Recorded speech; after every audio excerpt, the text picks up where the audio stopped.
La prochaine PAC, on voudrait la voir plus proche du fermier et surtout qu'elle tienne compte de savoir si on veut une agriculture paysanne ou si on veut une agriculture industrielle et avec des grosses sociétés, des choses comme ça.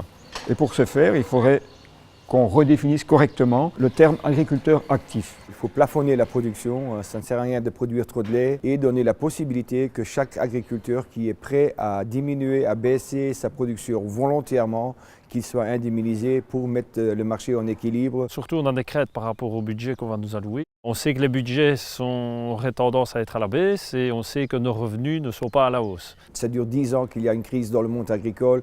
À ce moment-là, il faut changer le fonctionnement, le système. Il faut aller dans un nouveau système, dans un nouveau modèle. On devrait plafonner les aides de façon à éviter que les gros groupes ne puissent plus bénéficier de la même façon des primes agricoles. On espère en tout cas, nous, agriculteurs qui sont liés à notre surface, qu'on reconnaisse en tout cas le caractère des petites exploitations, des exploitations qui respectent la liaison au sol, parce que c'est quand même ce qui fait entre autres la qualité de nos produits, entre autres en Wallonie.